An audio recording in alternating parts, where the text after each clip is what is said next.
It's Pallas for Pallas on Air with Rodney Bingenheimer, illustrious, legendary DJ from KROQ and now on Sirius, right? Right, Yeah. SiriusXM in Little Steven's underground garage. That's awesome.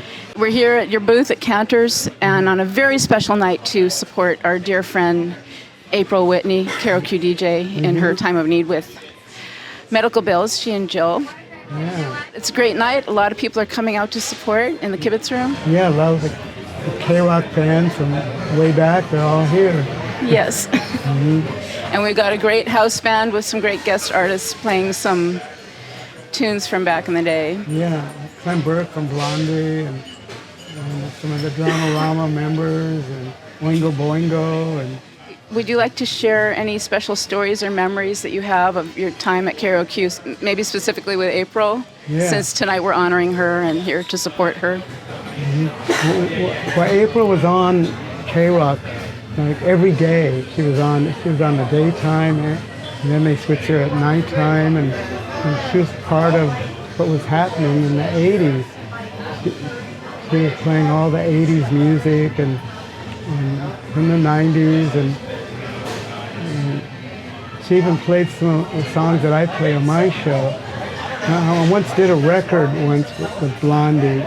I did a cover of Little GTO, and April was on during the day. It wasn't on the playlist or anything, but I remember when I was looking at magazines at 7-Eleven, and they had it on KROQ, all of a sudden I hear the engine kind of starting out in Little GTO. I go, gee, that sounds familiar.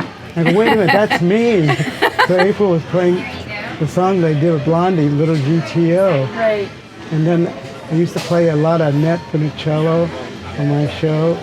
And then a couple of times April would play Annette doing Jamaica ska, which was a lot of fun to hear, other than at my shows. And right. Another DJ playing it. Yeah. It was just amazing. She's really knowledgeable. She had her show 80s Rewind with Ape on Budaman's Kong Monster Rock. And she's like an encyclopedia of knowledge, of trivia. Yeah, yeah. Did you have the opportunity to have much contact with the other DJs, or were you kind of in more... Well, Richard Blade, we're all like a family. Richard Blade, we'd hang out parties with Richard Blade and Freddie Snakeskin, and of course Jed the Fish.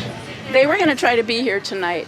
Yeah. Daryl managed to come out, and you're here. Yeah, so Poor Man did go to the one in Long Beach. The fundraiser for April and Jill a couple weeks ago. Yeah. You personally, I think, are responsible for breaking a lot of bounds in the genre, which is fascinating. Are you still actively seeking up-and-coming talent? Oh, all the time, because I have my show every week on SiriusXM in Little Steven's Underground Garage.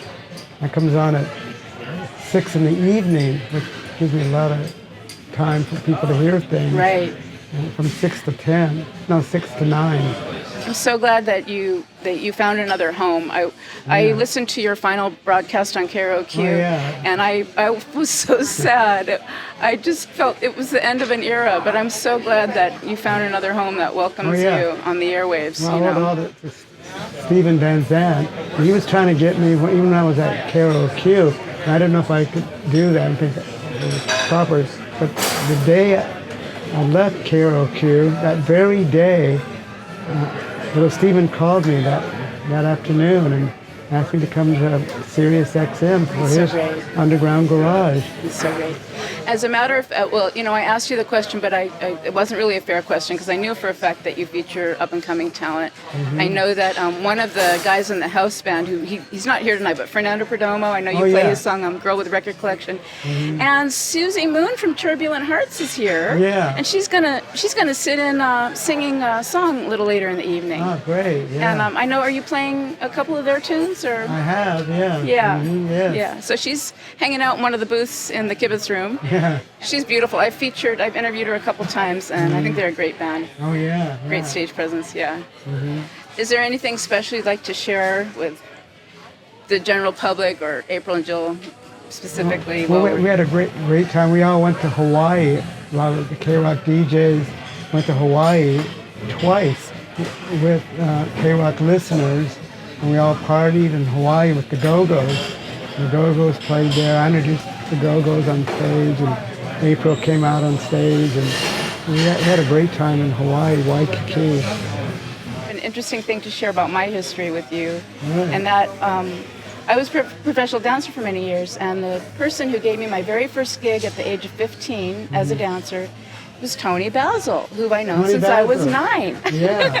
I tried to get Tony to come tonight, but she couldn't make it. But yeah. I know that you actually, Joel Gelfand has the KROQ photographer has a beautiful photography display there with some vintage photos with you and Tony back in the day. Yeah, I got a gold record. I was the first to play Mickey on the radio. I remember playing that on my show, and I had to go up to KROQ for a meeting one time, and then Rick Carroll, our program director, stopped me in the hallway. Said, "What's that song with that beat, Mickey?" I go, "That's Tony Basil." And then he added that to the playlist. And so they started playing it all during the day. And it they've became a never big stopped. hit. It was on Chrysalis Records. I got the gold record on my wall. And So great. I was actually on set when we were filming the Mickey music video, and I didn't dance in Mickey, but I danced in You Got a Problem, which was a cover of Devo's Pity You, which Jerry Casale co-produced. And we filmed these just prior to the launch of MTV. oh yeah.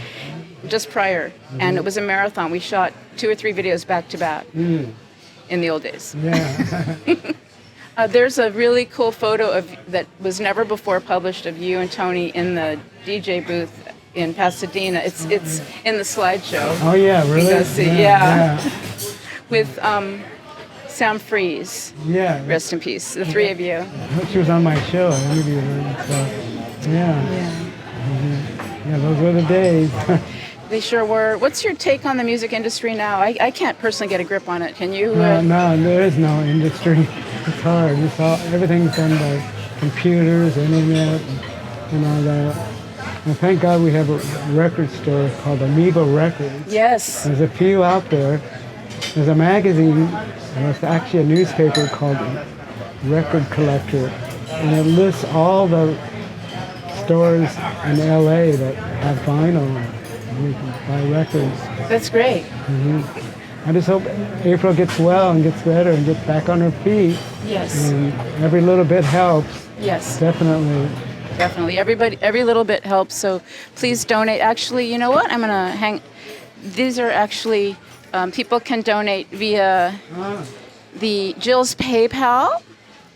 If you want to donate directly online, there's the information. That's one way you can donate. There's another way, and that is via their GoFundMe account. And here's that information right here. Yeah, I've announced that on my show. Yeah. Oh, thank you so much. You know, they really appreciate it. So here's the GoFundMe information. Either way, the money will go straight to them. We're doing a silent auction, and one of the really cool giveaways is some 2 pairs of VIB tickets to Raiding the Rock Vault show in Las Vegas, which is, I've seen it, and it's fantastic. Well, here's all the general information, but it's a really great tribute show to all the legends. Because we're here to raise money and awareness for April and Jill. Oh, yeah. Yeah. Well, Rodney, thank you so much. Thank it's you. a pleasure to meet you. Yeah. Thank you. All right, guys. All right. Peace out. Palace on Air. Hi, this is Rodney Bingenheimer on Palace on Air. Check it out.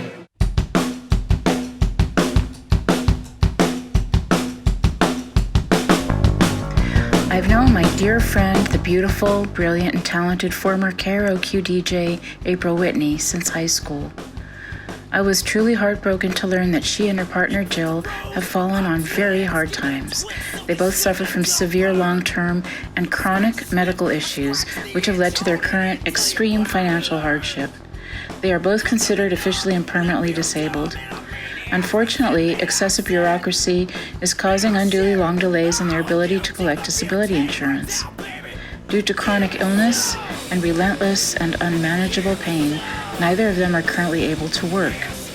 This is why they need our help. I am also deeply saddened to report that since the night of the benefit fundraiser and the filming of this interview with Rodney Bingenheimer, both of their conditions have deteriorated considerably. In the YouTube description section below, you can find the live links to their GoFundMe page, which includes details and updates about their medical conditions and living situation, and the link to their PayPal account as well. If you feel moved and are able to donate, any and all contributions, large and small, are deeply appreciated. 100% of the proceeds go directly to April and Jill. When I became aware of April and Jill's plight, I decided to organize a benefit fundraiser. This was made possible with the kind and generous cooperation of the F.O.C.R.s, also known as Friends of Canter's Kibitz Room, Rodney Bingenheimer, very special guest artists, top-level professional musicians, media professionals, DJs, friends, acquaintances, and virtual angels who've come out of the woodwork, including those from the KROQ community. Everyone involved in this project has donated their services free of charge, with the goal of raising funds for April and Jill. On behalf of April and Jill, I cannot thank all of you enough. Details about the silent auction for the Raiding the Rock Vault tickets with Rockstar meet and greet at the Hard Rock Casino in Las Vegas can also be found in the YouTube description section below. On behalf of April and Jill, I thank you. Peace, love, and rock and roll. This is Pallas for Pallas on Air.